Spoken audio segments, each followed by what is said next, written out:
Good morning, and welcome to National Action Network Saturday Action Rally. We're coming to you live on WLIB 1190 AM in New York. We're streaming to you across the country on a number of platforms, including Facebook and nationalactionnetwork.net. We're live right here in the House of Justice, 106 West 145th Street. We have an appropriate percentage live audience based on the pause rules of the New York State. And so we are here and we are live in the House of Justice, 106 West 145th Street. Call somebody. Tell them the action is on the air. The Reverend Dr. Al Sharpton is in the house and getting ready to come to you. We're so pleased to be with you on this Saturday morning, because if it's Saturday, this is where the action is. We welcome all of you, and we hope that you all are well. Of course, we continue to give our condolences to all of the families who may have lost loved ones throughout the coronavirus pandemic. Our president and founder is the Reverend Dr. Al Sharpton. The chairman of our board is the Reverend Dr. W. Franklin Richardson, senior pastor of Grace Baptist Church in Mount Vernon, New York. I'm attorney Michael Hardy. We will be with you throughout the broadcast this morning. On the broadcast this morning, of course, we are so pleased to have with us this morning for our inspirational word the Reverend Larry Camp. He's the senior pastor of Bethlehem Baptist Church in the great borough of Brooklyn. Of course, if it's Saturday, our musical director, Minister Tyrone Richardson, is in the house. And, you know, Katrina Jefferson, the coordinator here at National Action Network's House of Justice, will be here with What's on Your Mind. That's right, every week we want to know what's on your mind. Katrina Jefferson brings that to us, and many of you can reach out to her. You still have time to let us know what's on your mind. You can call 877-626-4651, 877-626-4651, or you can email what's on your mind at nationalactionnetwork.net, and Katrina Jefferson can tell us when she gets it what's on your mind. So call somebody, tell them the action is on the air. There's a great program today. The Reverend Dr. Al Sharpton is in the house and getting ready to come to you. You know, pay attention, because August 28th is going to be a major day. It is the anniversary of the 1963 March on Washington, and we are taking the movement that has struck this nation for justice and to get your knee off our neck down to Washington, D.C. So join National Action Network on August 28, 2020 in Washington, D.C. for Get Your Knee Off Our Necks, March for Justice. For 401 years, there were plenty of knees on the necks of blacks who came to this country. Meet us in Washington, D.C. as we honor the anniversary of the March on Washington and demand America gets its knee off our necks. National Action Network is planning to bring tens of thousands of Americans to the nation's capital to send a loud message to Congress and President Trump that we want criminal justice reform. Register to join us to participate in this historic gathering by logging on to our website at www.nationalactionnetwork.net or call 877-626-4651. NAN Youth Huddle moves online due to the COVID-19 pandemic. National Action Network's Youth Huddle meetings will be online. Continuing this Monday, June 27th, Huddle will meet virtually from 7 to 9 p.m. Spread the word, call and get into the action with our youngest and brightest dreamers of today and leaders of tomorrow. To RSVP For more information on the Youth Huddle virtual experience, you can call us at 877-626-4651 or email Nan Youth Huddle, all one word, at gmail.com. Also, it's Saturday, and at 5 o'clock today, and of course at 5 o'clock tomorrow, Sunday, you want to make sure that you tune in to MSNBC's Politics Nation with Al Sharpton every Saturday and Sunday at 5 p.m. You want to make sure that you tune in to MSNBC's Politics Nation with Al Sharpton. Make sure you don't miss a beat with MSNBC's Politics Nation with Al Sharpton every Saturday and Sunday at 5 p.m. We welcome all of you who have tuned in and joined us via live stream at www.nationalactionnetwork.net and also live on Facebook at nationalactionnetwork.net. If this is your first time joining us, and or if you are not a member of NAN, we welcome you to NAN and invite you to join us and get into the action today. For more information and to join, you may visit www.nationalactionnetwork.net, call 877-626-4651, or text the word NAN, N-A-N, to 59769. Welcome, and you know it's Saturday. This is where the action is. Call somebody. Tell them the action is on the air. The Reverend Dr. Al Sharpton is in the house and getting ready to come to you. But right now, Minister Stephen Marshall with our anti-violence report. He's the co-liaison and to the president and the chapter here at National Action Network. Good morning, National Action Network. We can do better than that. Good morning, National Action Network. My brothers and sisters, there's no way to constructively segue into this, so let's dive right in. Violence has become the #1 public safety issue in our community. As we are still in the fight against COVID all across the nation, the number of deaths surpassed 120,000 nationwide. At the same time, we hear the cries of Black Lives Matter in the streets, while brothers and sisters on the same streets, the blood of our people are being spilled as easy as pouring water out of a pitcher. This week in New York City, in a 24-hour period, 11 people were shot, including a 7-year-old child. The week concluded with 28 shootings that left 7 people dead and 72 people injured in 72 hours. Brothers and sisters, this is just not a New York City problem.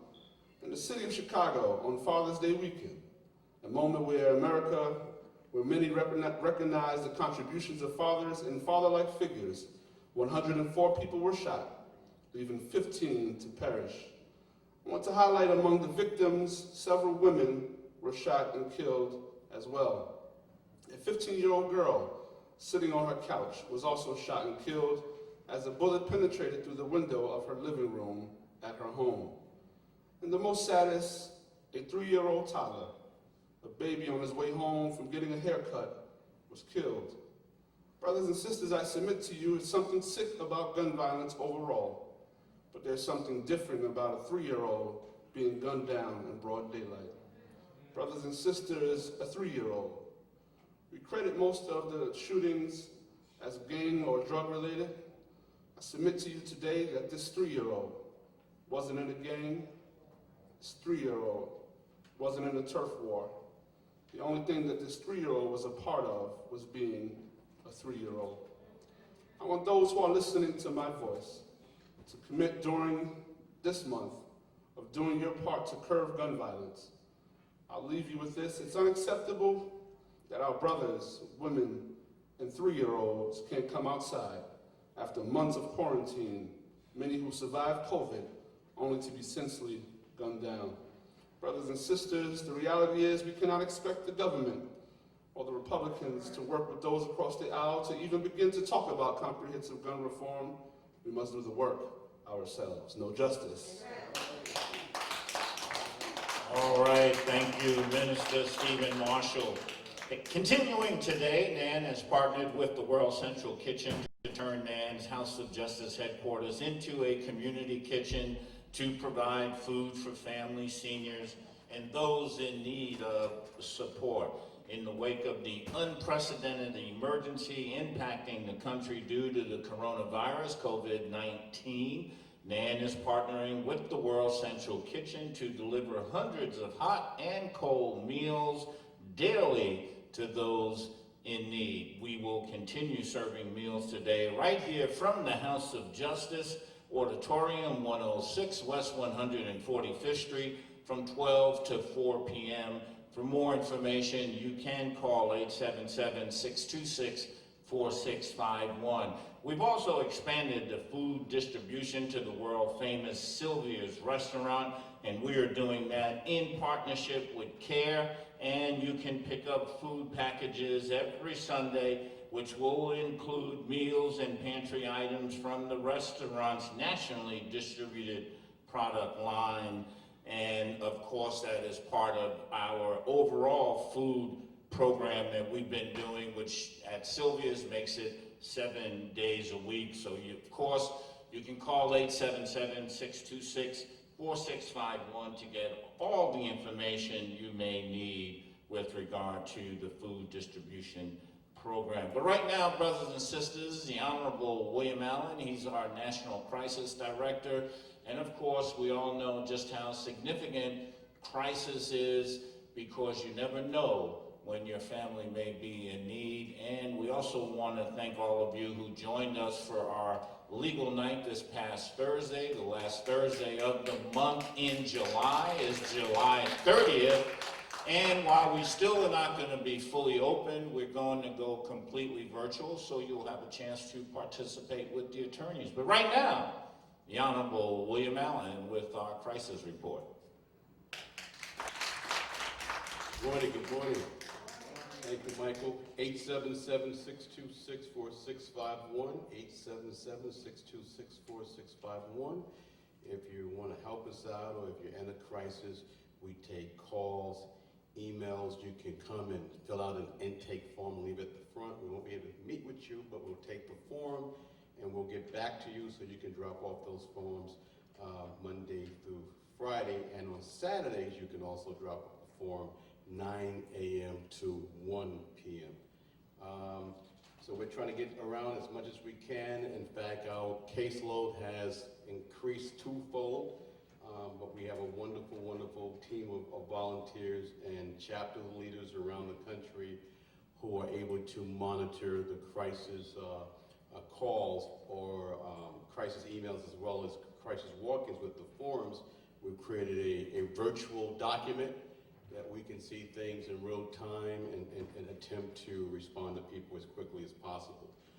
Part of our crisis effort is really to prepare people to be more civically engaged. A lot of their issues is they don't know who their politicians are, they don't know who their ministers are, they don't know who the right people are in their own community. So part of what we do is explain that to them and get them into the action. The best solution is when you understand that you play a role in that solution. We've been getting out hundreds of letters. It looks like we've been getting about maybe 250 letters over the last couple of weeks, every week. And thanks to Sister Word, I just want to again always thank her, because she's helped to move that mail out. And this coming week, this past week, we've had Sister Brenda Doc and Brother Trevon and others who's been helping to get the mail out, and it's been going out, and we've come up with an incredible strategy. I just want to also say that you can clap. We got a studio audience back. I always like to explain that part of what we do, we may not have all the answers, but we try our best to direct people to the right sources. And crisis cases always fall in two categories. Either the person needs an attorney, or they don't need an attorney. And when they don't need an attorney, they just need to access community resources, and that's what we direct. And sometimes people will say, well, aren't you going to do something? We just did. We directed you to a lawyer, and we directed you to community resources. We are a membership organization. We're volunteers, and as I tell people, come to us for help. We like for them to join us and become members, because once they have knowledge, we want them to help somebody else. So without that, any more said on that issue, I'd like to bring up my brother, who's been a great star in the whole crisis movement in the organization, who's been involved in the criminal justice reform, and he's been coming to give updates on our work in American prisons and detention facility. Brother Victor Payton. Thank you, Brother Williams. Good morning, man, family. So I'm going to be brief, give you a few points on what's going on in our prisons and jails, as well as what's going on legislatively, criminal justice-wise. So a lot of legislators have been in and out of a meeting and legislating on some legislative bills. We're hearing that they have not really talked about any real serious criminal justice reforms. We are still advocating strongly. This past Thursday, we were out in front of Governor Cuomo's office pushing for Andrea Stewart-Cousins and Carl Heastie to bring the halt solitary confinement bill to a vote. As you know, or may not know, we've been advocating for this bill for almost 8 years now, to have them to reduce the amount of time that people are being held in solitary confinement. And unfortunately, they have not brought the bill to the floor for the vote, although we have more than enough legislators, both in the Senate and the Assembly, to have the vote pass if they will only but bring the bill to the floor for a vote. So we'll continue to advocate for the passage of that bill and put pressure on the leadership. But more I'd like to turn to right now with regard to what's happening in our prisons and jails. As we talk about the pandemic that we're dealing with out here, then they're dealing with twice as much of a pandemic in the prisons and jails. So what's going on with that is recently they opened up a new facility that's called Adirondack, which is near the Canadian border. They have begun transferring people that are 65 years old and older to this facility. That does not address the spread or the stop of the pandemic as it is. It only actually increases it because you have a situation where people can't do social distancing. So something that they just recently started doing is transferring older people to those jails now. We are advocating for the release of those people and at least granting clemency. And in regards to the prisons and facilities opening up again for visitation, which as you all probably know or do not know, they haven't had visits since March, and that's really depressing because they need that family support. So we're hearing, and they're talking about the beginning of the phase-in process, visiting to the facilities, which hopefully will begin in the next couple of weeks or so, which will be done based upon a phase-in process. And if the prisons are in phase 3 regions geographically, then what they're going to be doing is going to be limited visits. They'll have to write to the facilities, get approval for the visits. All incarcerated persons and all the visitors will be required to wear masks. They will be having their temperatures taken, and there will be no contact visits whatsoever. So with regards to what's going on in our prisons and jails, they're all going to begin phasing in the visitation process. Hopefully that happens within the next couple of weeks or so, and we'll continue to advocate for release of people, advocate for the halt solitary confinement bill to be brought to the floor for the vote, because that's something that people need to have done, and we've been doing this for 8 years, and we'll continue to push. Thank you. Well, you know, it's Saturday, so our musical director, Minister Tyrone Richardson, is in the house. Splendor of the King, clothed in majesty, let all the earth rejoice, let all the earth rejoice. He wraps himself in light, darkness tries to hide, and trembles at his voice, trembles at his voice. How great is our God, sing with me, how great is our God, oh sing how great is our God. The splendor of the King.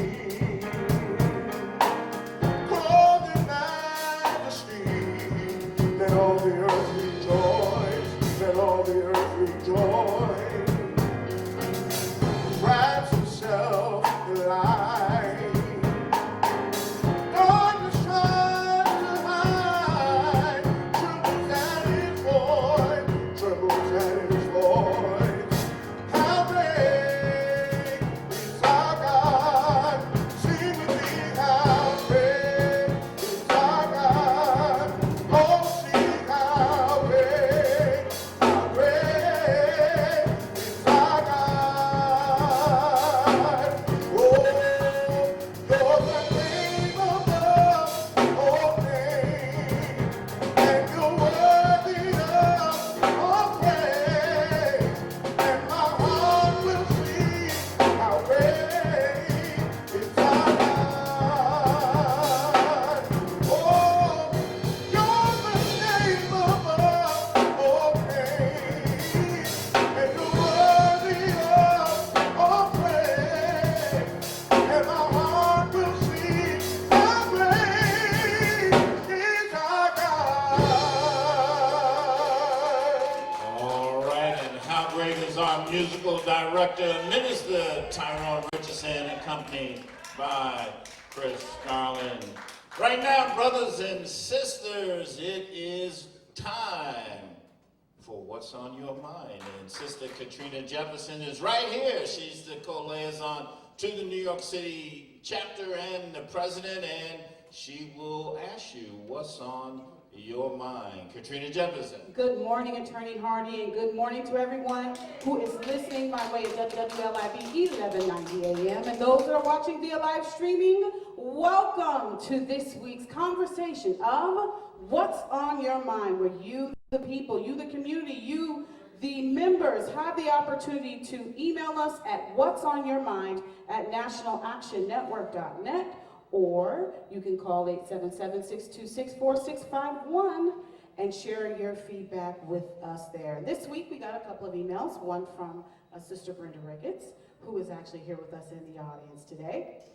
And what was on Brenda's mind is they moved or closed down a lot of the polling sites here in Yonkers. A suggestion: if you have a job, try to save up a day's pay so you can take off on election day in November. If you are not able to vote on an early voting day, you'll have enough money to cover the wages you lose while standing in line waiting to vote. Also, if your boss harasses you for taking off, come to legal night at the House of Justice.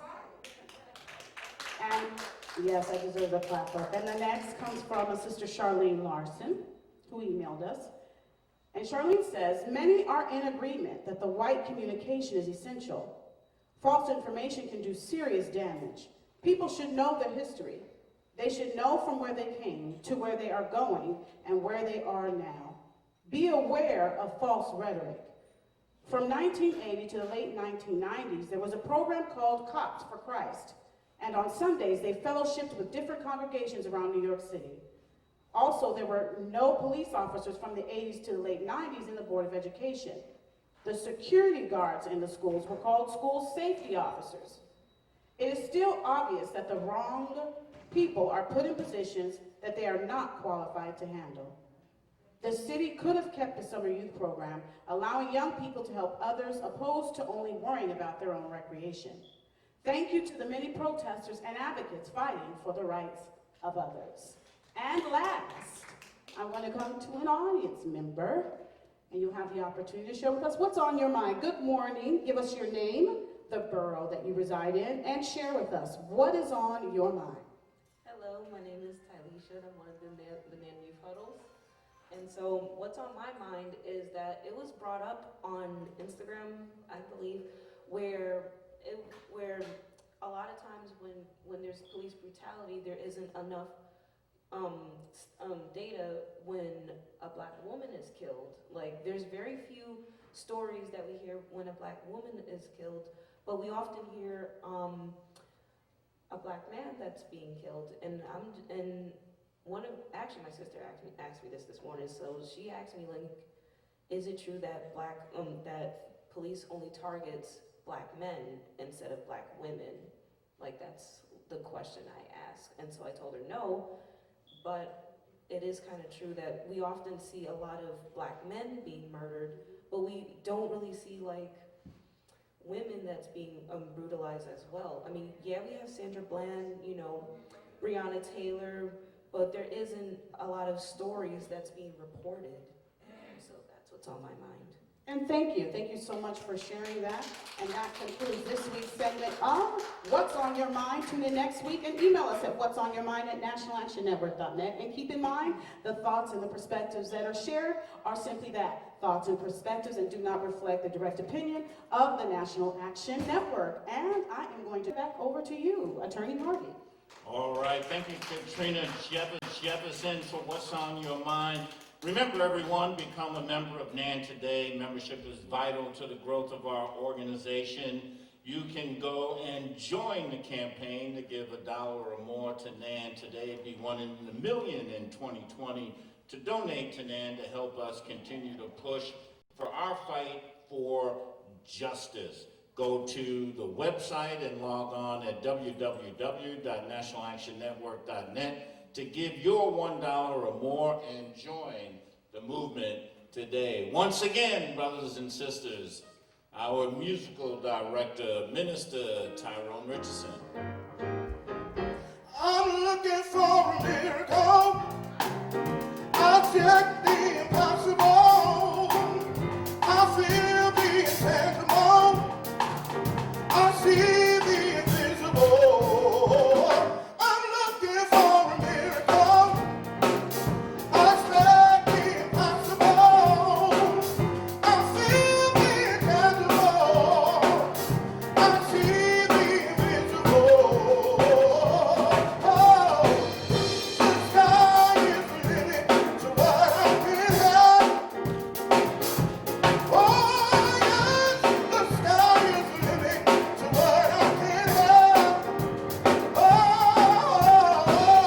the sky is the limit to what I can have. Yeah, just believe and receive it. God will perform it today. Hey, hey, just believe and receive it. God will perform it today. Come on, put your hands together.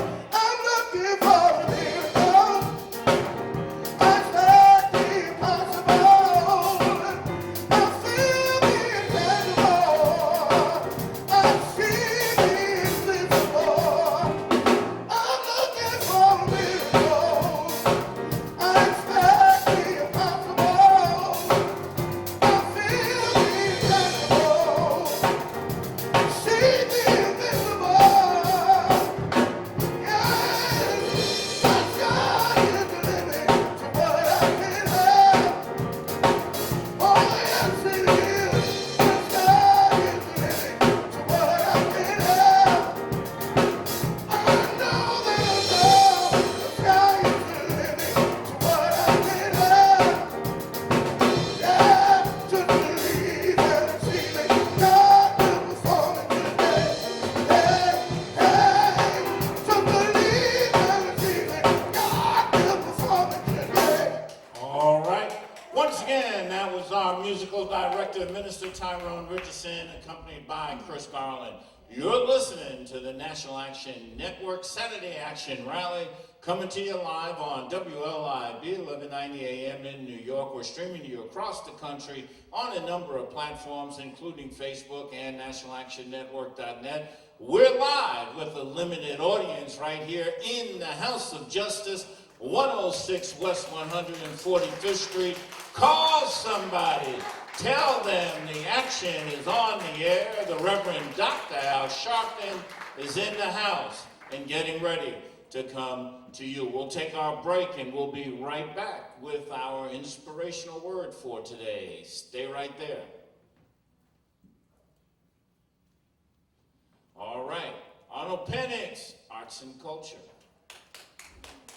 Good morning, and family. This is Arnold Penix, a.k.a. Gregory Harris, and this is the NAN Arts and Culture Report. The Pandemic Park Talent Showcase will be July 11th, Saturday, at Burbank State Park picnic area, produced in association with Garvey Studios Talent Development, 2 p.m. to 6 p.m. You can send your audition clips to penixarnold@gmail.com. Net Arts News is ready for the March on Washington, Get Your Knee Off My Neck, with the Black Folk Must Vote campaign. Ken Smalls, now a new Net Arts and Culture Committee member, will head up the campaign. To get more information, you can visit blacktothefuture.com. That's BLK, the number 2, thefuture.com, to get more information on what we're doing here in Arts and Culture nationwide. And also, Arts and Culture members all across the country, please send your news, photos, and clips to blacktothefuture.com. That's blacktothefuture.com. Time for the health and wellness forecast. Blacker than black can be, blackety black, the big black man. Black people in America, you've been wearing a mask for 400 years. So don't leave the house without it, not only to stop the spread of COVID, but bad breath. So take a tic-tac and step back 6 feet. Word from the wise, eat right, sleep right, and be sure to get enough sleep at night to build your power. That's the Health and Wellness Forecast. Support the BNC, blacknewschannel.com. And I'm blacker than black can be, blackety black, the big black man. Wipe the sleep from your eyes, for it's time to get wise. Time for Jesse to run, so let's get it done. Run, Jesse, run! Oh, come on, Jesse, whoa. Now, eliminate the mystery with some black history. Lorraine Hansberry. Lorraine Hansberry was an African-American playwright, writer, and activist. She was the first African-American female author to have a play performed on Broadway. Her best-known work, the play A Raisin in the Sun, highlights the lives of Black Americans living under segregation in Chicago. Hansberry was born on May 19, 1930, to Carl Augustus Hansberry and Nannie Louise Perry. She attended the University of Wisconsin-Madison and decided to leave to pursue her writing career in New York City. She moved to Harlem in 1951 and joined the staff of the Pan-Africanist Black Journal Freedom newspaper. Much of her work during this time concerned the African struggle for liberation and their impact on the world. Hansberry's writings also discussed her lesbianism and the oppression of homosexuality. The 29-year-old author became the youngest American playwright and only the 5th woman to receive the New York Drama Critics Circle Award for Best Play. In 2013, Hansberry was inducted into the Legacy Walk, an outdoor display which celebrates LGBT history and people. In 2017, Hansberry was inducted into the National Women's Hall of Fame. January 12, 1965, Hansberry made her transition. She was 34 years old. Thank you, Lorraine Hansberry, for showing Black people how to move to a white neighborhood and fight the powers that be. That's right, we still fighting the powers that be. We got to fight the powers that be. Jesse Owens, Nan the Freedom Runner. Time to go back to the future. 400 years a slave in the home of the brave. So run, Jesse. Run! Run for our freedom! Black inventors, Black artists, and civil rights leaders will be spotlighted in this segment as we build our Civil Rights Museum. And that's the Nan Arts and Culture Report. Thank you.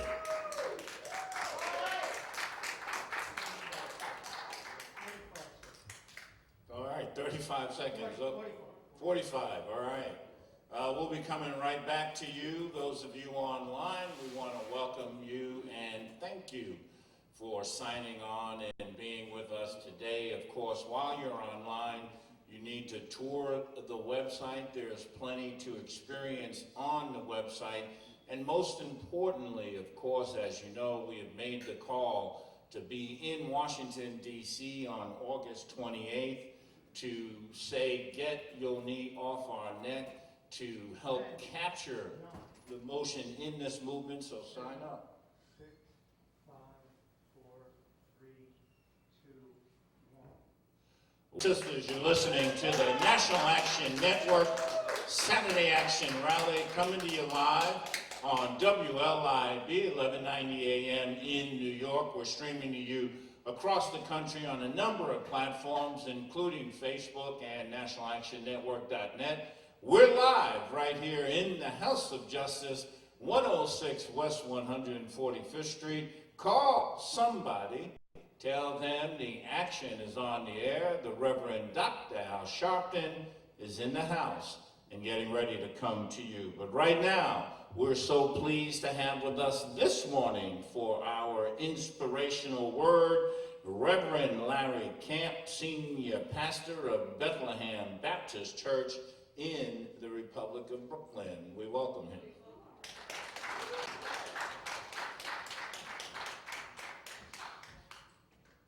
Eternal God, our Father, we are thankful for this day. We thank you that you have allowed us to stand before your presence and the presence of your people. I pray, Lord, that my words that I utter will be your words, that my thoughts will be your thoughts.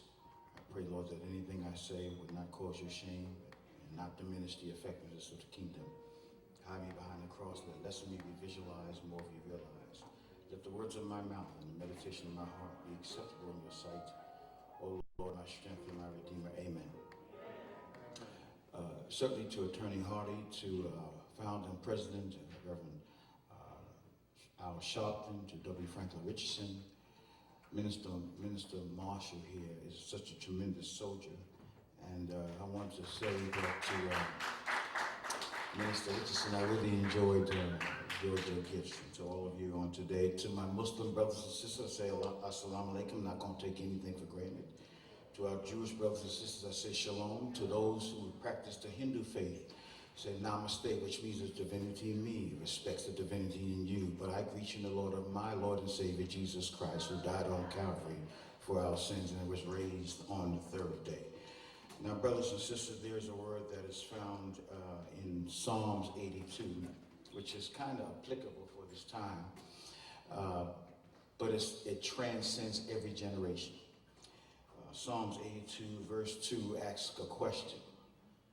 How long will you defend the unjust and show partiality to the wicked?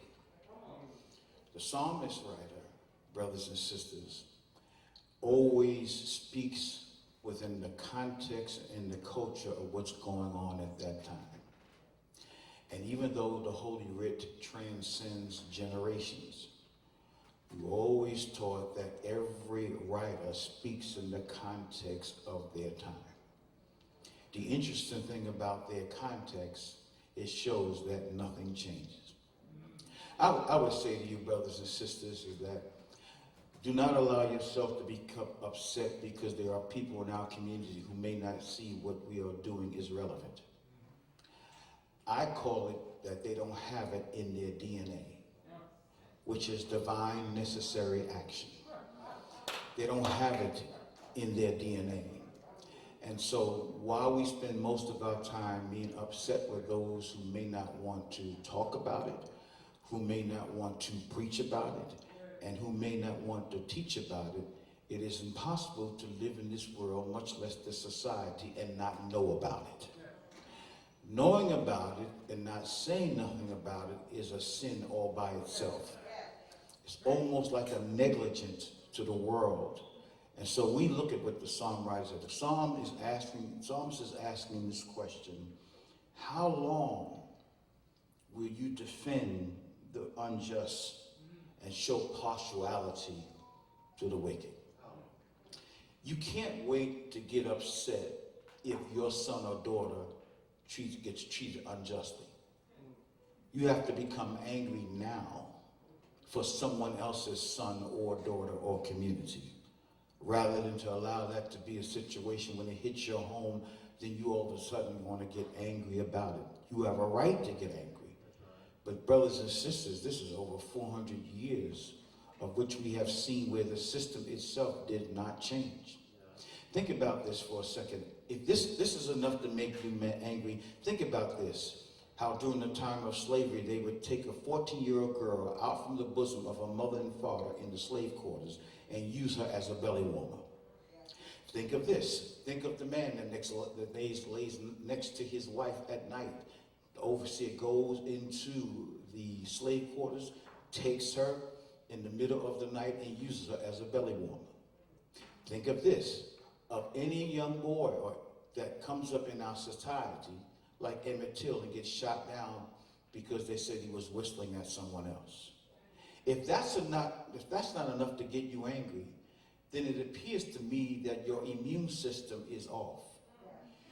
You're immune to justice because you don't see it as necessary because it doesn't affect your front door. I tell you, I got 3 daughters and 1 son.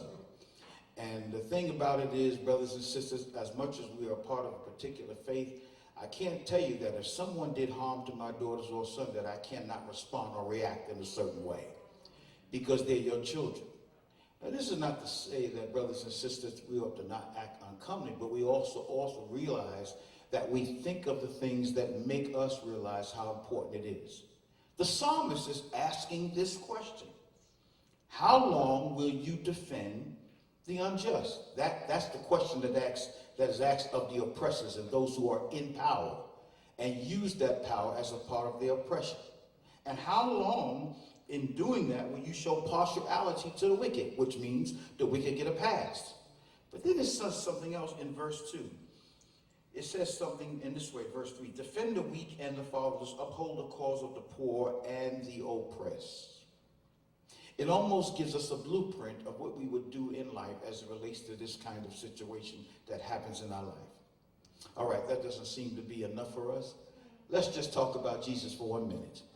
First of all, he was born in innocence. I mean, the whole thing of his whole family biographical sketch is that he and his mother and father had to hide out in Egypt. They had to hide out in Egypt because they can hide in Egypt because the Egyptians and the Hebrews looked the same. Can I say that again? They looked the same. And so it was easy to camouflage it. It's like anybody in Brooklyn who knows people in Harlem can come to Harlem and hide out just in case somebody's looking for them in Brooklyn. They used to say this question. I wish I had a praying church right here. So they would do that to hide out here. And so as a result of that, when we think about what has happened, Jesus, his parents had to escape to Egypt. Jesus was innocent. Jesus was brought up on trumped up charges. Does that sound familiar? Jesus was arrested and going from court to court. Is that not the same story? And at the same time, Jesus' mother Mary had to see her own son battered and bleeding. And then she was at the foot of the cross while he was being crucified. Imagine what Mary's response as a mother. So when someone says, brothers and sisters, and listen, I respect people of all faiths no matter who they are, but when someone says that the Christian faith has nothing to do with what we are doing, it does. Because the greatest example of an oppressed individual was Jesus Christ, and then at the same time, while he was being crucified, they had no idea he was going to rise again. Here's my point. We have the seed of oppression on our necks, but it don't mean we're not going to ride again. And once we ride and rise, the thing is that we're going to be stronger than what we were before. There's always somebody saying what you cannot do. But God has proven day in and day out, he said, I got you covered. And if you're covered, there's only so much they can do for you and to you. And this is the reason why you have people like Marshall, and the reason why you have Attorney Harley around you. You need all of that access around that builds a whole nation. Because when you have all these people who have such gift and access, you build a nation to themselves. Even though our church is called Bethlehem Baptist Church, quite frankly, we actually call ourselves the Bethlehem Nation. Now, the reason why we call ourselves the Bethlehem Nation was based on what Peter said, I will make you a royal priesthood. And that you would be a nation of people. And a nation of people is one who protects the community and feeds the community. And pulls on the community. So brothers and sisters, be encouraged. Know full well that the fight is not over, but you already know who's covering, and you already know who's on your side. God bless you. That was our dear pastor, Reverend Larry Camp, senior pastor at Bethlehem Baptist Church in Brooklyn. Once again, our musical director, Minister Tyrone Richardson. God is able to do just what he said he would do. He's gonna fulfill every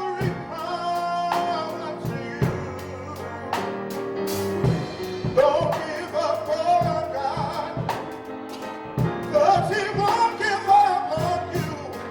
He's able.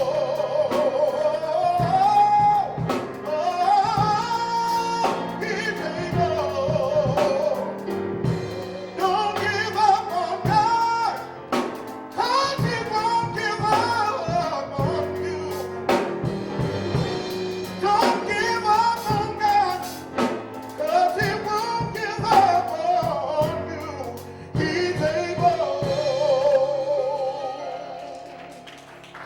That's our Medical Director, Minister Tyrone Richardson, accompanied by Chris Garland. You're listening to the National Action Network Saturday Action Rally, coming to you live on WLIB 1190 AM in New York. We're streaming to you across the nation on a number of platforms, including Facebook and nationalactionnetwork.net. In the 10 o'clock hour, we'll be live on the Impact Television Network. Call somebody, tell them the action is on the air. The Reverend Dr. Al Sharpton is in the house and coming to you right after this break. We'll be right back. Stay right there.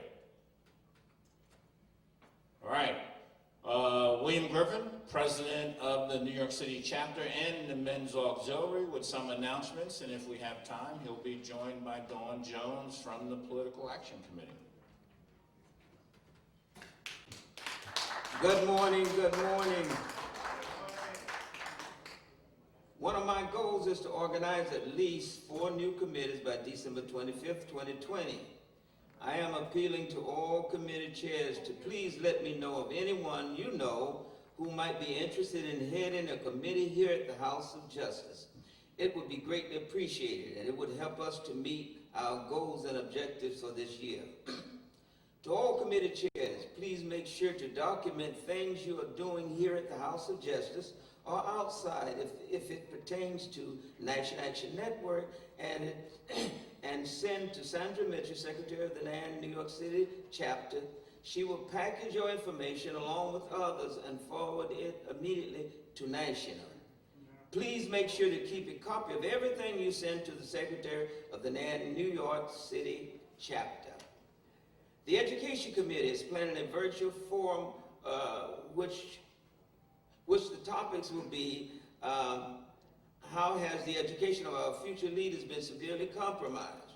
Number 2, what are the students, parents, teachers, administrators, and community-based organizations doing to specifically address disparities in the community of color? What can be done to protect the education of our children in communities of color? The above is in the planning stage and need NAN members to join the Education Committee to get this work done. Anyone who are interested in becoming a member of the Education Committee, please call the House of Justice at 212-690-3070 and leave your email address, and I will get back to you immediately. June is Gun Violence Awareness Month. The Political Action Committee monthly meetings will be held today, Saturday, June 27th, 2020, right from 11 a.m. to 12 noon. From 11 a.m. to 12 noon. The conference call is 701-802-5093. The access code is 2231442 #. The purpose of the meeting, debriefing of 5th Saturday Virtual Voter Education Forum Series with the Second Chance Committee, and planning our 5th Saturday Virtual Voter Education Forum Series with the Second Chance Committee, and for Saturday, August 29, 2020 at 12 noon. Any committee chair who wishes to sponsor a Zoom meeting and finds it extremely difficult to get started, please see me and I will get you started immediately. Again, if you're interested in establishing a committee here at the House of Justice, or you may know someone who will be interested in doing so, please call 212-690-3070 and leave a message for Bill Griffin, and I will get back to you immediately. Thanks for all that you do for the betterment of the NAN New York City chapter. Please enjoy the balance of your day.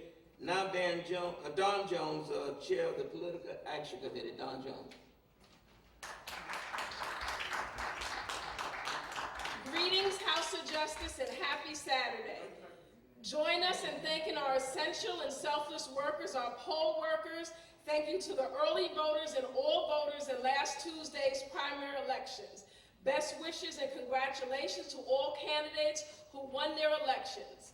If you have not filled out your Census 2020 form, please fill your census now.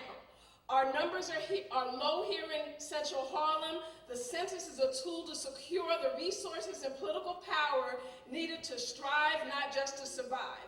The census is not complete without you. If you are missing from the census, you miss out on health care, school funding, and safe roads for your community. Have a blessed weekend. Stay tuned to the Reverend Dr. Al Sharpton. Thank you for your attention. That concludes the National Action Network Political Action Committee announcements. Turning it back over to Attorney Michael Hardy. We wish you peace, justice, and blessings.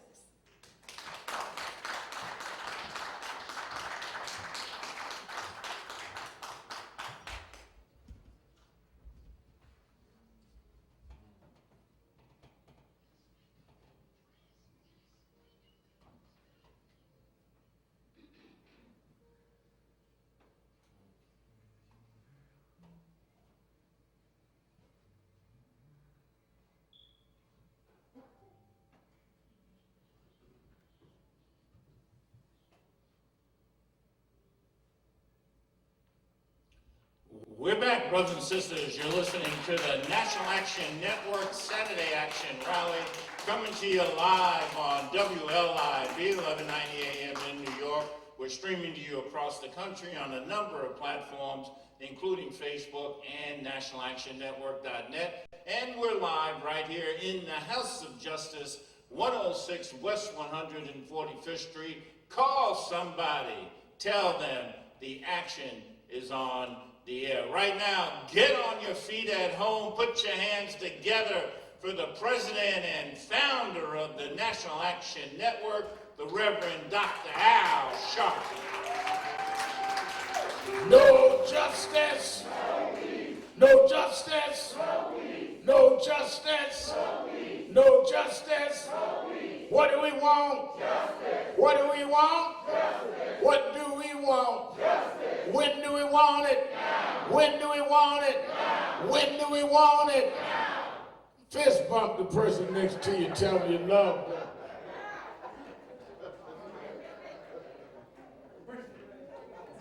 All right. Let me thank all of you that have come in our appropriate sitting during the phase 2 in New York of the pandemic, as we have our Saturday Action Rally for you that are here in the House of Justice, and for you that are listening live on 1190 AM WLIB in New York, and you that are watching our live stream on www.nationalactionnetwork.net, and we'll be live on Impact Television internationally in a few moments. Let me first thank our presider, Attorney Michael Hardy. And let us give a big hand. I know I can't hardly hear y'all say justice because you're masked, but you can clap loud for our inspirational speaker. Then we enjoy Reverend Larry Camp.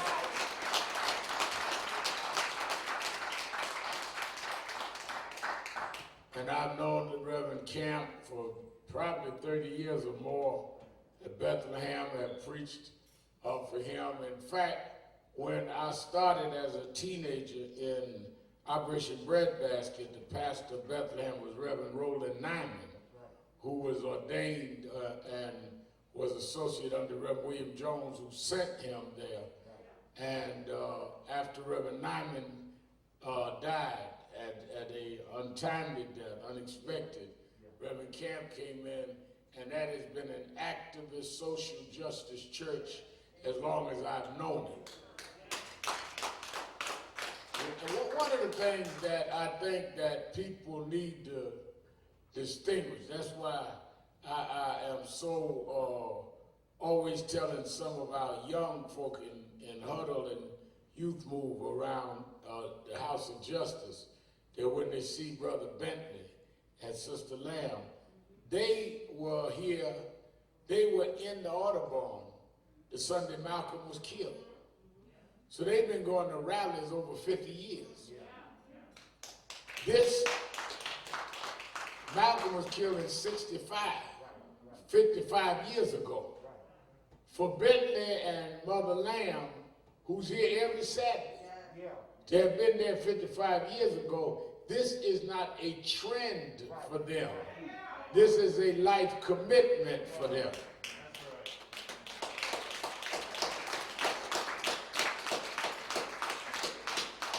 And you ought to respect that. You know, one of the mentions, I'm going to talk a little about that today, about there's an epidemic of self-hate going on. And Larry Camp kind of made me go that way. I was going to talk about something else. Because a lot of us have expressions of self-hate and don't even understand it. But one of the expressions of self-hate is when you begin to hate your elders because you feel so inadequate yourself that you feel you got to push folks out the way for you to get the stage because you don't feel you're inadequate enough or that you're adequate enough to be on the stage with those that's already there. So if everybody got to shut up to hear you, that means you have nothing to say.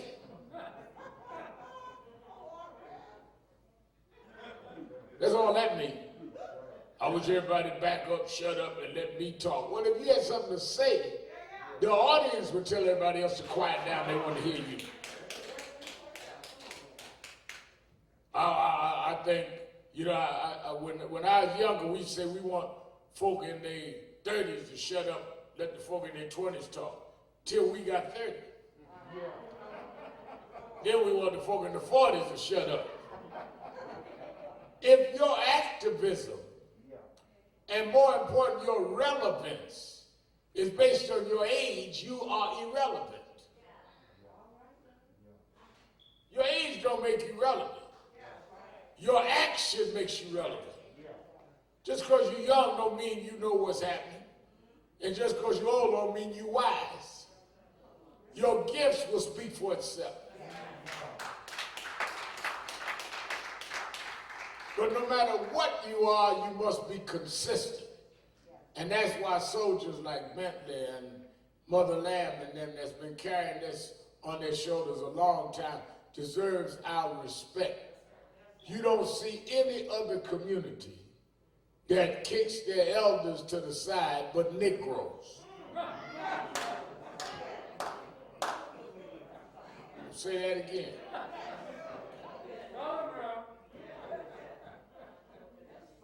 Turn up the radio at home. The only ones that disrespect and disregard their elders is some self-hating Negroes.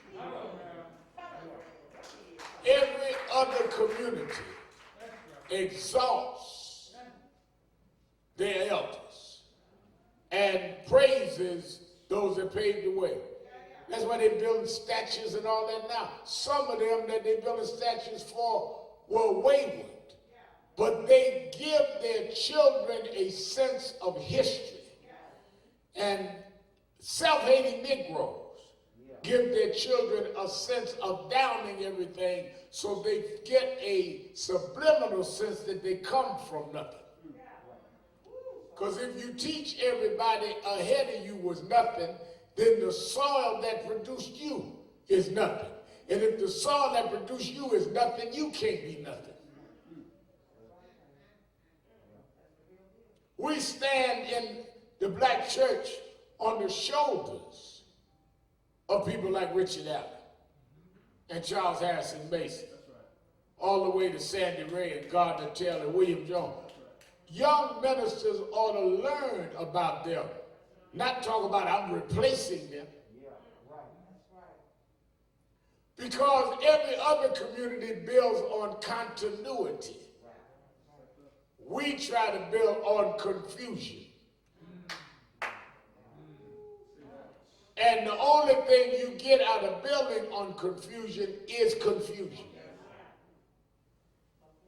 Now you can have a legacy or you can be a 90-day wonder. And I thank God that I was mentored and trained by people that taught me it's more important to have a legacy. If I ask some of the young folk in here right now, see several young people look like under 30. If I asked them who James Brown was, they would know. But if I asked them who Rick James was, they wouldn't know. Because one built a legacy, one had a few hits. And I ain't believing Rick James, because I liked Rick James. But there is a difference in having a few hits, few good revivals, rather, and in building a traditional church.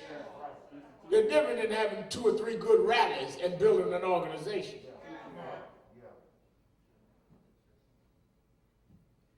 You know, I grew up watching the temple in Bethany. Folk come through town could pack out Madison Square Garden. But when it was time to visit the sick and marry your daughters, bury your parents, you went to your pastor. And whoever come through town that had a great production at Madison Square Garden was gone and couldn't come back. So I learned early that fly-by-nighting is good for the night. But that's why they call it fly-by-night, because they come, they go. So I'm glad that I got way out there, but I'm glad to see Larry Camp, and we are grateful for Bethlehem Baptist Church. Been on the case for decades now and never changed and never went with the trends of the day. A lot is happening as we give our report on action today. Let me remind you that we are in the midst of a battle, and even though we are in a battle for social justice and a battle around this coronavirus, even though in New York the numbers are down, does not mean you go crazy. Wear a face mask when you're going out, and be careful who you let in. Have a face mask. People get deliveries. Somebody come to my place with a delivery, deliver it at the door. I put on my mask, get it, and go about my business. You don't need to be up in my house. You ain't an interior decorator, you're the deliverer. I don't know what you got, and you don't either. And they're saying now the outbreak is in Texas and Florida, and it's people under 35 that are the highest ones at risk. So all that about you gonna stay away from grandma gotta stay away from you now. So we are encouraging people to abide by both. Don't be like Trump running around here trying to prove you stronger than nature. That is why we continue every day here at Reverend Camp to give away prepackaged food in our partnership with World Central Kitchen. We'll start again today at 12 noon. I commend Minister Stephen Marshall and Sister Katrina Jefferson have been coordinating that now for weeks. And then on Sundays, 12 noon, we'll be at Sylvia's, where we do it with CARE, National Action Network's partnership with CARE. I've been there on Sundays, and we'll be there tomorrow giving out. We even did it on Father's Day. And they have averaged here and Sunday 3,000 meals a day. And in Newark, Reverend Steffi Bartley at National Action Network's NANTech has been doing about 2,500 a day. So I want to thank them for that. We're going to continue doing that work. Let us welcome now our family watching all over the world on Impact Television.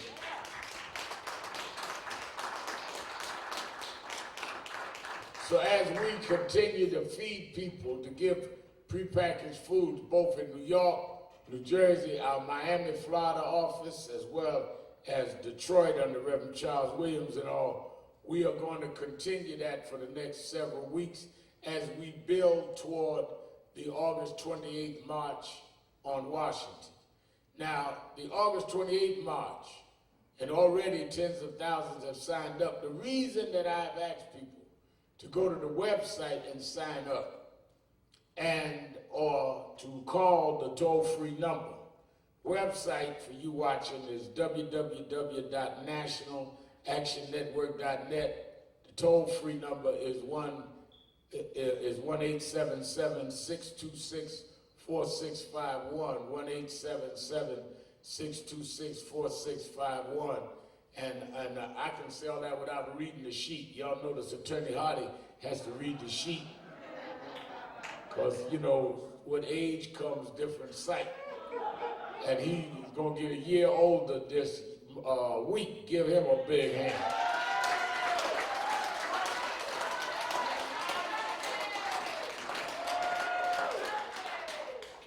And I want you young folk to understand how he's slowing down and all that. He's getting older. And, but we love him anyway. Some of us remember him when he couldn't walk a whole block without losing his breath. We remember when he could march. We remember. I can pick on Hardy because we the same age. So, in fact, he's younger than me, about a few months. So, when we get ready this week to have his birthday cake, he's gotten to the age now where there's no cake big enough to hold all them candles. But as we get ready for August 28th, the reason I ask you is I want you to understand the process. A lot of people talking don't understand how you organize marches. When you go to have a national march on the mall, which is where the Lincoln Memorial is, you have to get a permit to make sure that the people coming are not arrested or harassed. And being that we have people from seniors to babies coming, we get a permit. On the permit, they ask the number of people that are coming, and based on that, they tell you then you need these amount of porta potties. That's where they go to the bathroom. These amount of jumbotrons, which means that's the big screen to make sure if you say you got 50,000 and 50,000 people can see the jumbotron. And these amount of reserved seats for those that can't stand. That is required. And you got to show you can pay for them. That's required to get the permit, right? The only way we can make the right estimation is if you pre-register. If you don't register and we say we're going to have 30,000 and 80 show up, then you ain't got the jumbotrons and the toilets and all, and you got a problem with the parks people. So I'm asking everybody to pre-register because we've already filed a permit. We have to give the numbers in a few weeks. And if you have not counted in, we will not know. So call right now, 1-877-626-4651, or go to www.nationalactionnetwork.net. The other reason is that we, because of COVID-19, are going to have social distancing at the march, masks at the march, and masks on the buses. And we've got to get more. And for every one bus we used to get, we get two, so we can distance people on the buses. So I want because I don't want folk to be afraid to come. It may be, lower than low by the end of August. I don't care. We gonna take all precautions. One thing that was good is in the last several weeks with all of the protests, they came out with the study that the protests, there was no uptick in COVID because they were careful. The uptick has come in other places because we're careful. So I want everybody to support that, as well as make sure you watch Politics Nation with Al Sharpton every Saturday, every Sunday, 5 p.m. Eastern. This afternoon, let me tell you, so you understand we're not marching for nothing, not marching for exercise. this evening show, 5 o'clock, we signed 2 Fridays ago. We were the witnesses at the signing in New York by the governor of New York, Governor Andrew Cuomo, the Eric Garner law. He signed 4 laws. He signed 4 laws. 1, Eric Garner anti-choking bill. Many folk, well, who gets the credit? All of that doesn't even matter. What matters is we got it signed. But what validates it is that this week, less than a week since it's been law, the Queens District Attorney arrested a policeman who violated the Eric Garner law.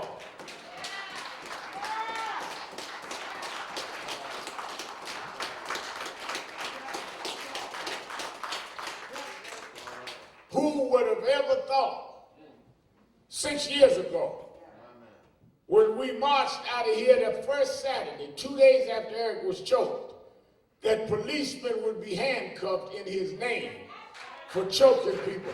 That's what a movement will do. So this evening, 5 o'clock, I'm going to have the mother of Eric Gardner, Gwen Carr, and the prosecutor that arrested the cop on Politics Nation to tell the country that we change laws and laws matter.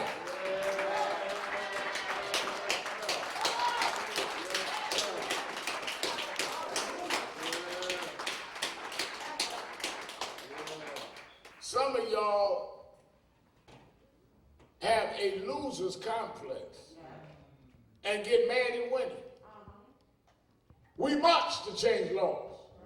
And we monitor to make sure the laws are enforced. We're not there marching because I work out in the morning. I don't need to march to be in shape. I march to get the country in shape. That's why we go on August 28th. We need federal law. And an example is just what we just did in New York. And I think that that's worth showing. That's why, people talk about, by what authority do you speak? The authority you take. The authority in which you speak up. You don't need a rank or a title. All you need is the righteousness of your cause. And if you understand that, I tell some of the young activists around me, Minister Marshall and them, when I ran in 2004 for president, I did not have the background of the other candidates. All of them were the sons and daughters of people of political power or of wealth. I come out of Brownsville and grew up in part in Albany Projects and then over in Brownsville. I did not have that pedigree. I did not have that lineage. But I grew up in the black church. And the black church taught me that my lineage went beyond my sociological circumstance.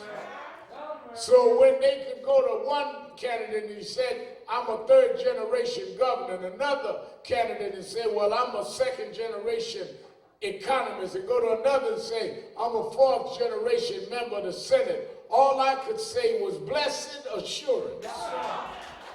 Jesus is mine. Oh, what a foretaste of glory divine. I'm an heir. Daddy didn't leave me none, but I'm an heir of salvation, purchased by God, born of his spirit, washed in his blood. Blessed assurance, Jesus is mine. Oh, what a foretaste of glory divine. Heir of salvation, purchase of God, born of his spirit, washed in his blood. Oh, this is my story, this is my song, praising my Savior all the day long. This is my story, this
Mr. Tyrone Richardson. Let me cover a few things this week. We saw that the House of Representatives passed a crime bill, a police bill, police reform bill. And it was very much different than the police reform bill that was proposed by the Senate.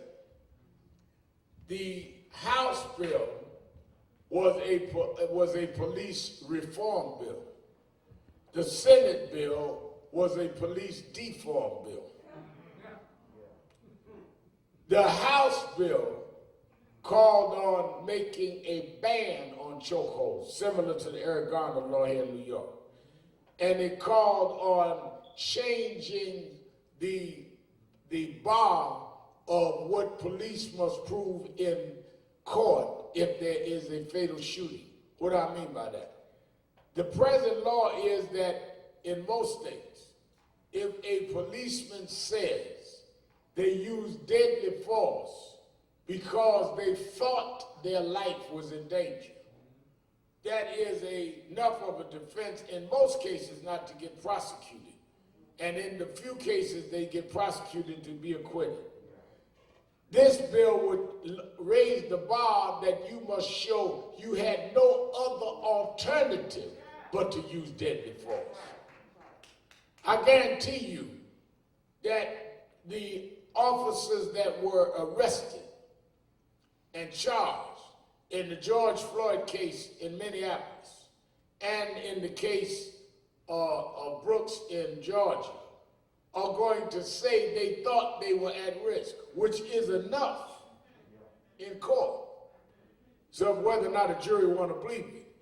If the law changes and the House voted for it to change, the argument now is in the Senate. They would then have to prove that you had to keep your knee on his neck 8 minutes and 46 seconds because your life was in danger. That's a harder thing to prove.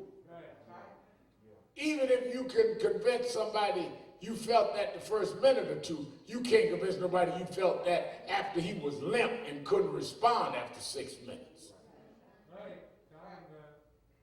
You could not say with the Brooks case in Atlanta that you had no alternative when somebody is running away from you and you know all he had was a taser because you'd already shot the taser, so you know he couldn't use it again.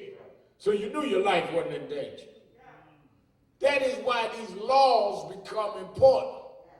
Now, if they cannot come to terms in the Senate, which is very questionable, because this week Trump, in an interview with Sean Hannity, and I know some of y'all sneak and watch Fox,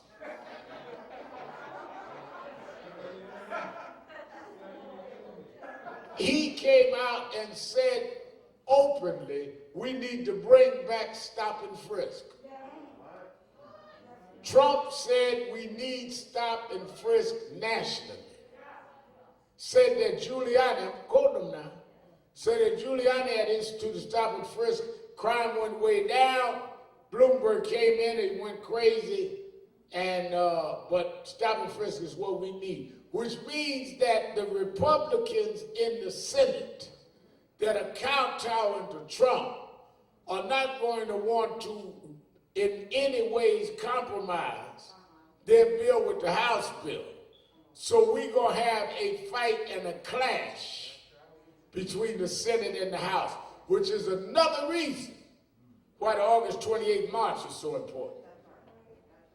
Because if they can't get this together, by the time it breaks for their summer break, they got to see numbers of us there saying we demand a federal bill when y'all come back. I ain't just calling a march because it's the anniversary. I'm doing that too. But I'm also calling it because we must affect national legislation. Now, why do you want national legislation, Rev. Mal? Policing is done state by state. Policing is operated state by state. That is correct. And police policies operate state by state. But if you have federal law, it supersedes state practices, and state practices must be in line with federal law. Is that not right, Attorney Hardy? That is why when you had the civil rights movement of the 60s, because you still have a civil rights movement, you know, I really squinch up when people talk about back in the civil rights days. They talk about the 60s. We still in the civil rights days. People marching right now. The reason why you talk about back in the days is because you wasn't involved then or now. Always gets me tickled when folk be debating Martin or Malcolm and you didn't follow either one of them. Well, I ain't a Martin man, I'm a Malcolm man. Well, Malcolm didn't know nothing about it. You didn't show up at the rallies. You didn't send him a dime. I got more folks, Reverend Camp, stop me as I travel. Reverend Al, I voted for you for president. Yeah, most of them lying, because if they was, we'd be having this rally in the East Room of the White House.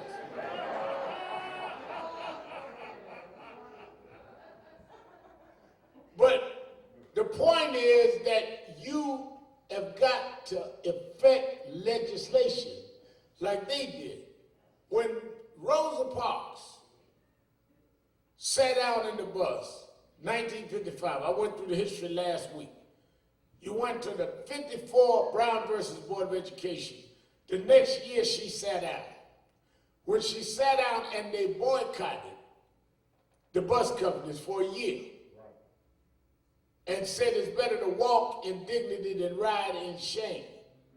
And they got carpools and buses or walk for a year. Y'all marched for a month and a half and act like this is the greatest thing ever happened. They walked for a year and broke the bus company. Then they got a state law around the question of busing. They said that ain't enough and fought freedom riders with interstate travel, others, CORE and others, until they got the 64 Civil Rights Act, which was a federal national act. That's where it became against the law to discriminate in interstate travel and public accommodations. Because a state law only was as good as that state. So we got a state law now, Oregano law for the state of New York. But they can choke you in New Jersey, Reverend Stephanie Bartlett. And rather than going state by state in a chokehold law, we want a federal law. And that's why you need to keep the pressure on state governments, local government, and the federal government. Because if the federal government passes what the House just passed, then the states have to make it illegal because it's federal law. And somebody that is a victim of a chokehold can take you to federal court and penalize you not only civilly, but put you in jail like the policeman was arrested in New York this week.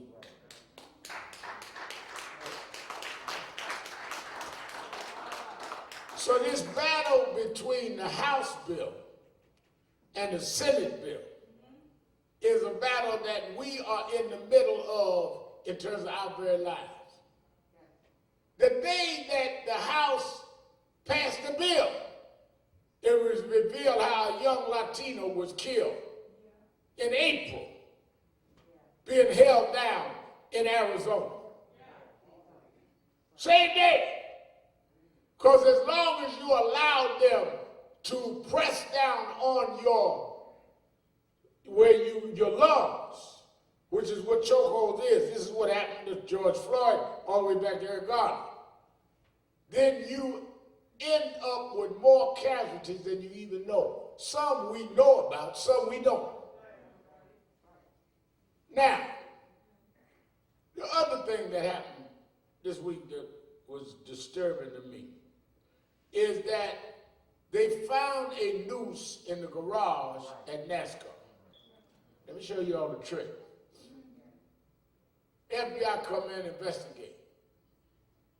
Bubba come out and said that it was atrocious. They found it where he was going to park, or they were going to park his race car. His guy, the guy that had the garage called and told him about it. NASCAR and them told him. They come back, the FBI said, well, the noose wasn't there for Bubba. It's been there several months. And all of your right-wingers said, see, Sharpton and them out there standing up there for Bubba, and there wasn't even a noose for Bubba. I don't care who the noose was for. A noose is a noose is a noose. The fact that the noose was there 6 months or 6 days, we want to know who hung up the noose, because whatever person hung it up, there's only one message when you hang a noose up. What goes right into this whole battle about taking down statues. The fact of the matter is, it's a matter of self-hate to adjust yourself to saluting people that fought to keep you a slave. There's no greater expression of self-hate than to praise them that call you 3/5 human. There's no better example of self-hate than for you to bring your children to look up at a statue of somebody that broke and humiliated and enslaved their great-grandparents. And the reason it is even more offensive is we pay taxes. They take our tax dollars, Bentley, and pay people to keep the statues clean and to police the statue and to cut the grass around the statue. So I'm going to pay for the security and the upkeep of folk that took my great-granddaddy and made him pick cotton and never paid. I'm not doing that.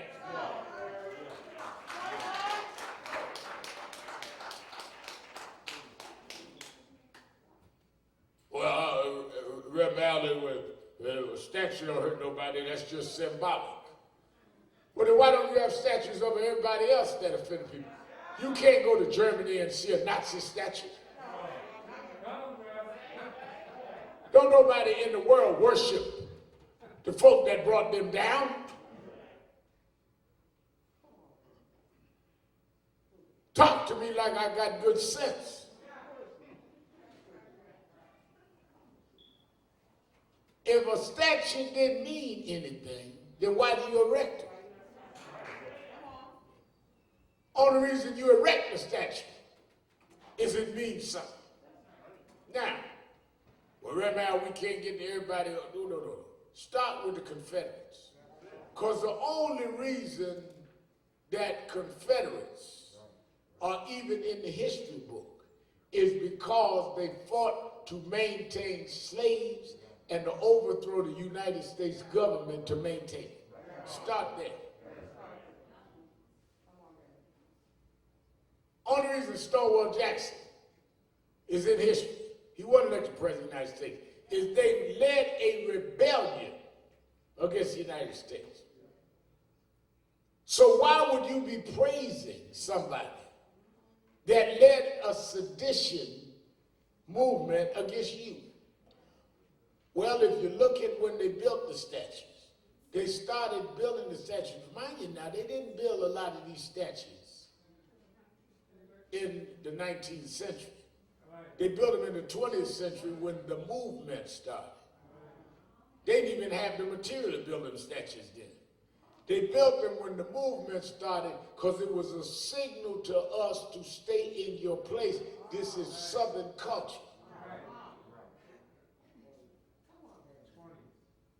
So this is your symbol. 1920s is when they start building the statues. They didn't even have the material to build statues in 1865. This ain't something back in the day, in the 1800s. They built it in the 1920s, after the NAACP and after the National Urban League were born and fighting lynching. And they built these statues while a Woodrow Wilson was playing Ku Klux Klan movies in the White House to tell you who you better stay in your place. That's why we've gone through the gradual process of our self-awareness and self-acknowledgement.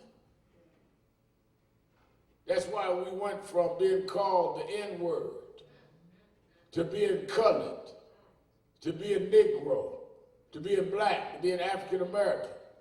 And why do people call us African American? Because African American gives us our history. I remember a few years ago, Larry Camp may remember this, when Reverend Jackson and others made that popular. Others had already done it since Malcolm's days, Afro-American, because Afro-American gives our history. Black is a color. Black gives our condition. African American talks about how we were Africans brought to America. That's why we use the term African American, because I'm a distinct African. Everybody wasn't kidnapped. Everybody wasn't robbed of their names, robbed of their culture, robbed of their mama and daddy. When I say African American, that speaks to the Atlantic slave trade. When I say African American, that speaks to 276 years of slavery. When I say African American, that speaks to 100 more years of Jim Crow. When I say African American, that leads to my invoice for the reparations you owe me.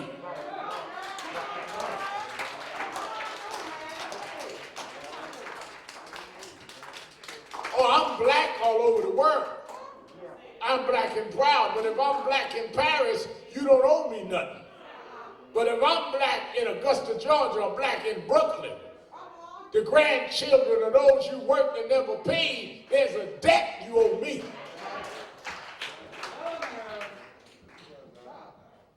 So I'm black African American. I ain't no regular black.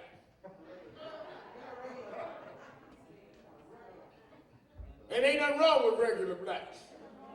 But we got different stories, a different history. That's why I'm talking about self-hate this morning.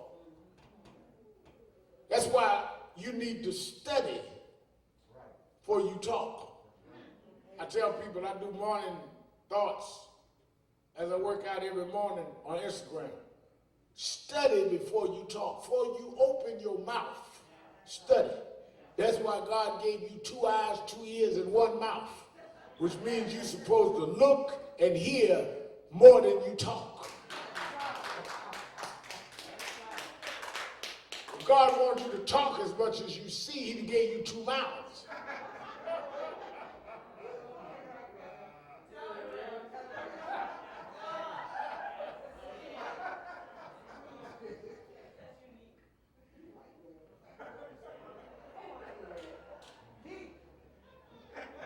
That's why I heard Larry Camp refer to it in Inspirational Message this morning. He's right. Some that have not studied Christianity and take shots that only shows their lack of information. Where they got you feeling they are deeply uninformed. The white man's religion and the white man gave this to us, and you be, that's deep. What's deep is y'all's misinformation. The first Christian state in the world was Ethiopia. The first organized religious group under Christianity was the Coptic Church in Ethiopia. This is not a white man's religion. There were whites that distorted the religion, but they didn't found the religion. And there have been people that have distorted every religion. People distorted Islam. People distorted Buddhism. People distorted Judaism. Whites in America and in Europe, in some cases, distorted Christianity, but they didn't start Christianity. Somewhere in the Bible I read, I am black, but comely, ye daughters of Jerusalem. That's where they ever got to Rome. When Jesus was born in Bethlehem, and Herod was killing the newborns, Joseph and Mary escaped, being signaled by the angel, and raised him in Egypt, not Italy.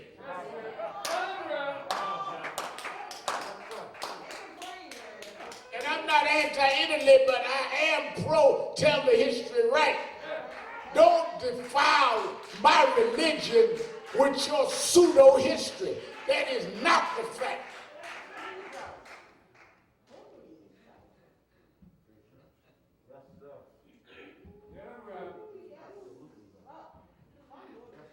Now, brother raised that Jesus was not white, take the white Jesus down. Adam Clayton Powell said that 50 years ago. John Henry Clark used to teach that. That's a fact. Jesus was not white. But just because you paint him wrong, don't mean I'm going to drop Jesus. I'm going to drop your painting. I'm going to not subscribe to your depiction of him. But don't take my Jesus from me because you confused.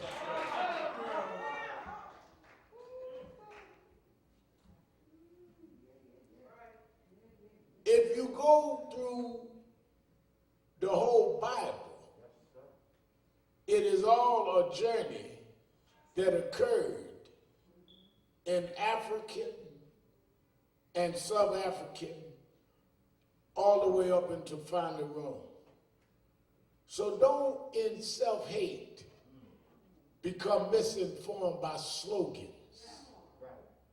And that is why I had a problem there, Camp, with how they have misused some of our artists today. And for the last 20, 30 years. I come out of Brooklyn.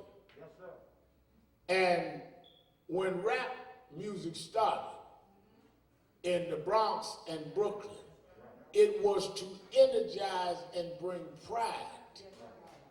And it was fight the power. And we used to have rallies, and Public Enemy would come to our rallies. Chuck D, Public Enemy, Professor Grave, all of them. Spike was putting it on movies. Somewhere it came from the streets up. When it got in the suites, it became a different kind of message. And it went from fight the power to calling us the N-word. And calling our women the B-word.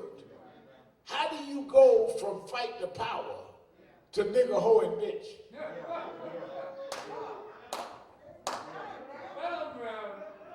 And attacking those that say don't use that language. Even if you disagree, why are you mad at us telling you to be proud of yourself and use only prideful terms? What gets you so mad? One rapper got so mad when I come out against the N-word. He did a whole rap against me. Why are you so mad?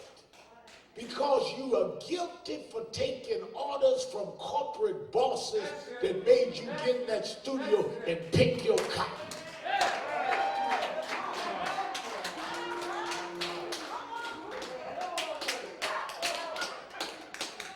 They assign you to go out there and get the runaway slave. Oh, that's Sharpton. You gotta get him now. Get in that studio, straighten him out. He's a runaway. You know you a nigga. Say it, nigga, nigga, nigga, nigga. Tell Sharpton I'm a nigga, nigga, nigga. Because if you don't help me catch him, he gonna make them proud of themselves. and he's going to make them know the African Americans. And if they know the African Americans, I can't choke them no more. I can't shoot them in the back no more. I can't have you stop the self-hate.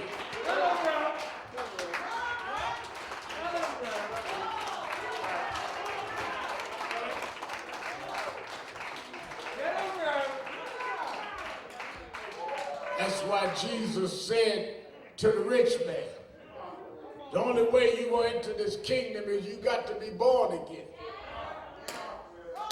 Said, how can a man be born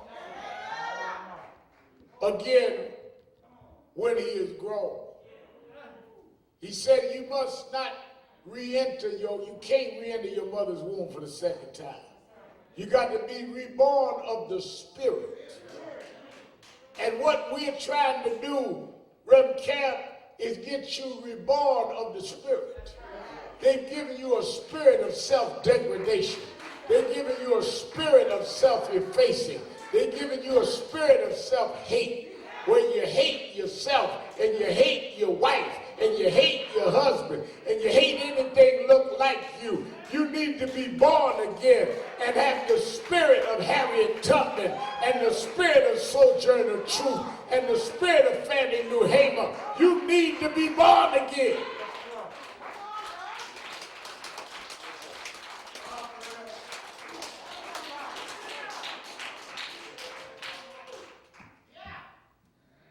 I know what's wrong with you. You got a spirit of distorted masters. You ain't the first one. Nebuchadnezzar had them compose some self-degrading music. Said, when you hear my music, bow down to my gods. You want to bow down to my gods. My gods didn't bring you out of Egypt, but bow. My gods didn't open up the Red Sea for you, but bow. My God didn't bring you to the promised land, but bow. Because I told you to bow. I got some people, the musicians. I have my band to tell you to bow. But there were 3 boys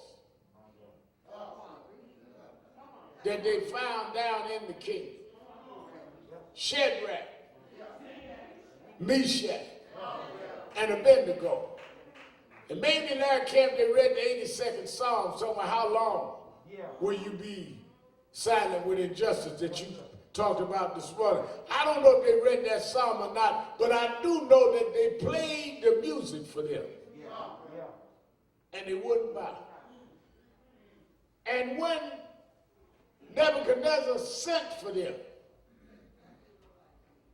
and said to them that I've been told that you don't bow when the music is played. Nebuchadnezzar ordered them, he said, I'm going to warn you now that I'm going to play the music one more time. And if you don't bow, I'm going to put you in this fiery furnace. And I'm so mad, I got to make an example out of you, that I'm heating it up 7 times hotter than ever before. And if you don't bow, I'm going to cast you in the flames of that fiery furnace. Shadrach, Meshach, and Abednego got in a huddle. And they made up their mind. And this is a decision you got to make to be born again. Sometimes they will threaten you. Sometimes they will warn you. But you got to make a decision sometime whether you're going to buckle or bow. Whether you're going to stand up or bow down. That's why when I did the second eulogy for George Floyd, I stood up for Colin Kaepernick because he wouldn't bow. I couldn't tell you who was the MVP in football, but I can tell you who Kaepernick was because he wouldn't bow. That's why I follow the teachings of Martin Luther King, because he wouldn't bow. He didn't have a mega church. He didn't have a blessing plan. He wouldn't bow. History is made by those that won't bow.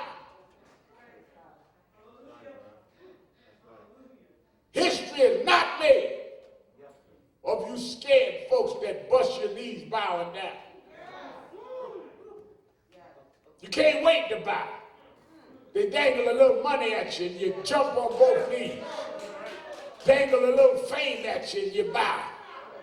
Give you little hits on Facebook and you bow. It don't take much for you to bow. You are a cheap, worthless person.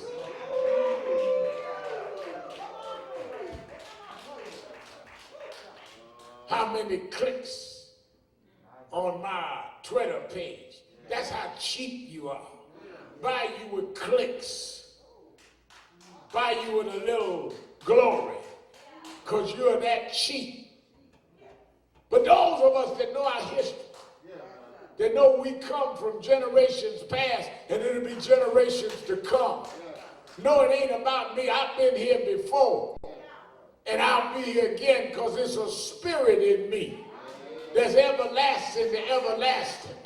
Oh, you've seen me before. I was once Frederick Douglass. I was then Nat Turner. I was then Marcus Garvey. I was then Martin King. I've been here before. There's a spirit in me that'll tell me I hear your music, but I won't bow. Why won't you bow, Sharpton? Because when Shadrach and Meshach and Abednego wouldn't bow and they threw them in the furnace, they took a head count. Some of y'all been to jail like me. They take head count in jail. Nebuchadnezzar said, give me the head count. They said, we got 4 in the furnace. He said, how do you have 4? I only put 3 in there. They said, well, there's 4 in there. And the 4th one looks like the Son of God. He promised, no matter what they did to me, that he'd stand in the heat of the day with me. Light your furnace, Trump. I won't bow. The God I serve will stand in the flames and take the heat out the fire. I won't bow. I won't bow. I won't bow.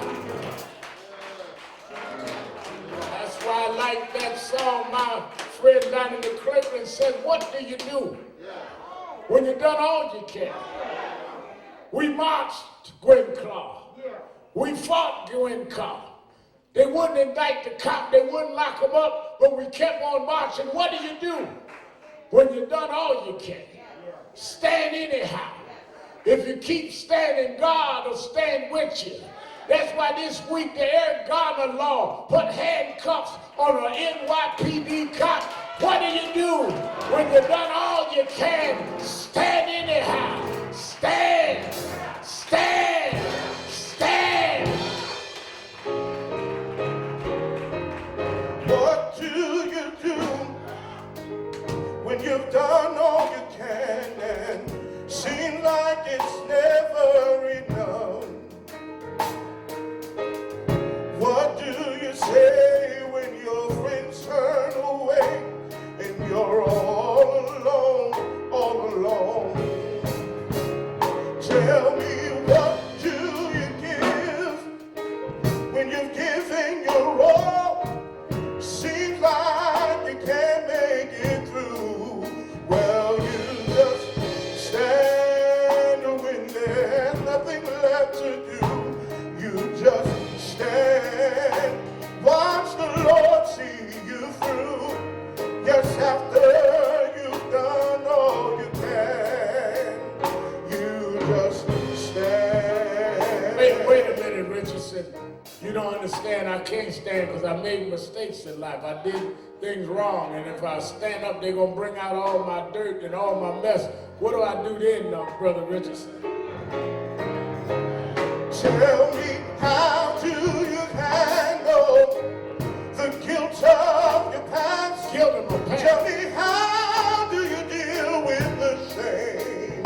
And how can you smile while your heart has been broken and filled with pain, filled with pain? Tell me, how do you feel when you're giving your all and it seems like you can't make it through? Well, you just stand.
I waited 2 months to say this. Everybody's singing. Everybody's singing. Everybody's singing.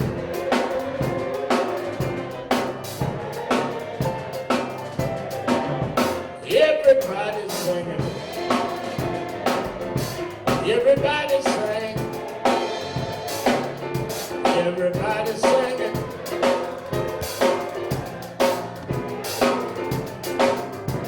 Sing it like you mean it. Sing it like you mean it. Sing it like you mean it.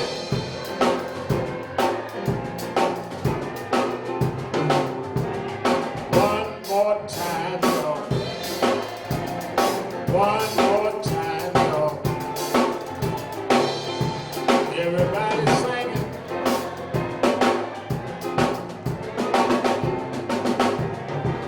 All right.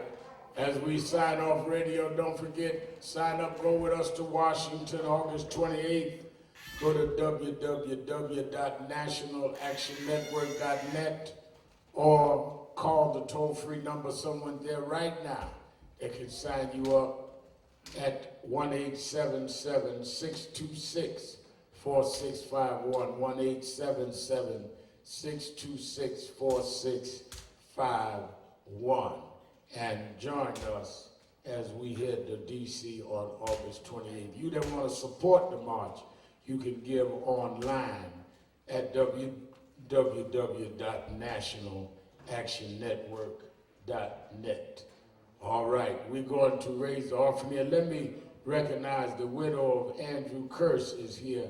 He killed in police custody in 2017. Where's she at? Stand up. This is Andrew Curse's widow. And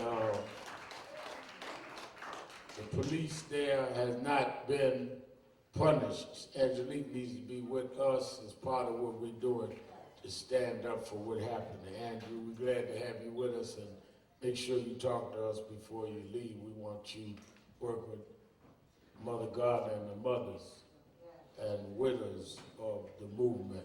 Let's raise our offering real quick. I know we been out till last week for 2.5 months, so we know y'all saved up your money to give. I saw Reverend Steffi Bartley come in, and he got plenty of that New Jersey suburban money. So I know this is gonna be an easy offering. His biggest problem in the morning is which car he gonna drive.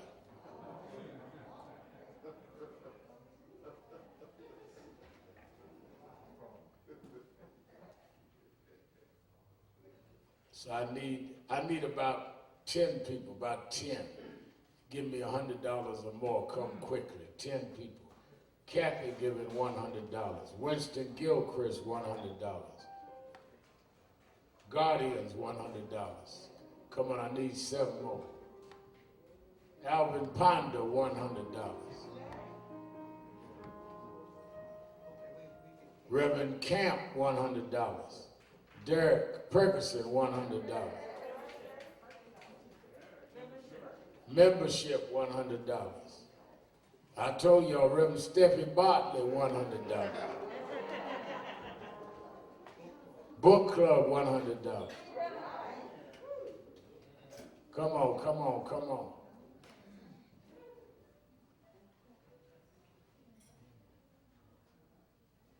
I want to show y'all something. Y'all that never seen this camp. James Brown taught me this. That Larry Camp come up here and gave us 520s.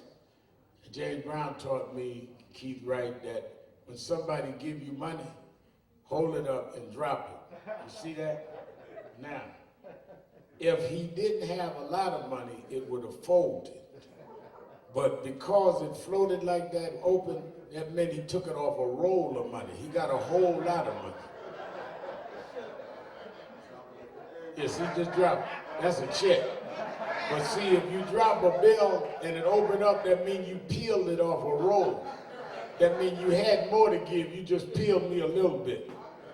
Keith Wright, $100.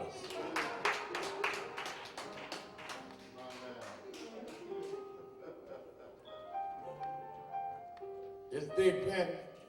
All right, give him a hand. Richard Thigpen, one of our big executives on the Jersey side, $100. Come on, give me some 50s, 50, 50, 50, 50.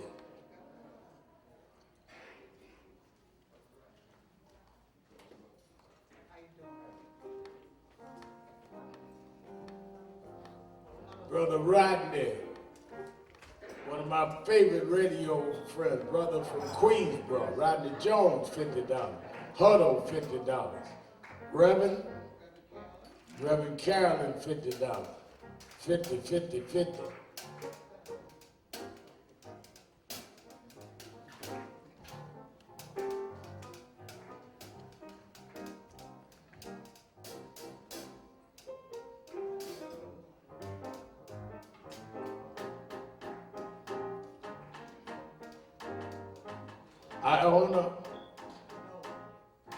Nola's peeling off her big roll, $50. All right, 20s, 20s, 20s.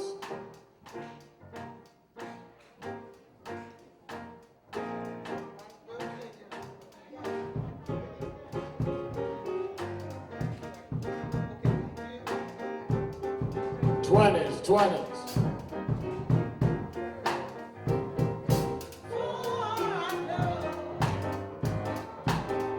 Now everybody, whatever you have, $1, $5, $10, whatever you have.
Thursday is Attorney Hardy's birthday. Let's stand. Happy birthday to you. Happy birthday to you. Happy birthday, Attorney Hardy. Happy birthday. One more time. Happy birthday to you.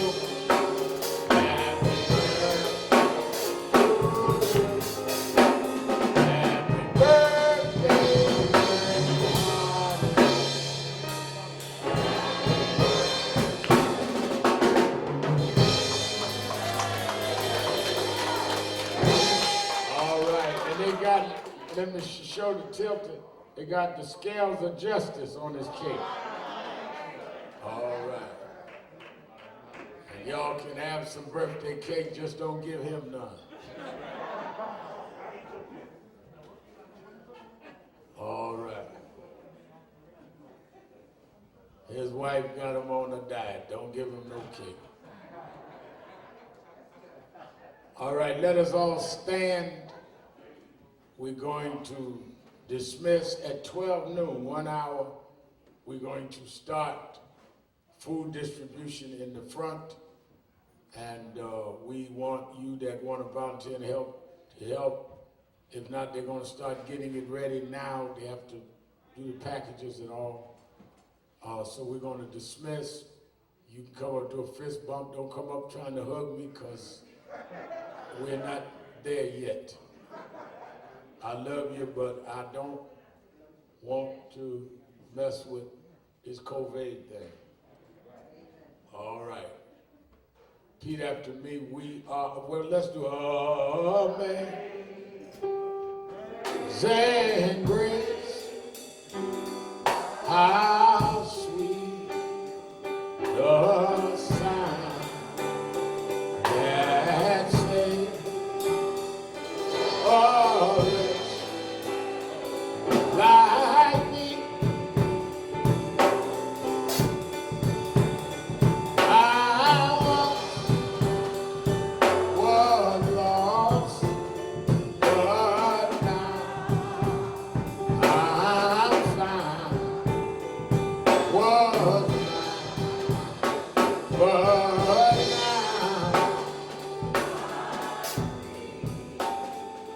me, we're an African people, robbed of our names, our culture, our language, our self-respect. But we shall rise, never to fall again. Up, you mighty race. We can accomplish what we will. No justice, no peace. No justice, no peace. No justice, no peace. Fist bump the one next to you. Come fist bump with me before you leave.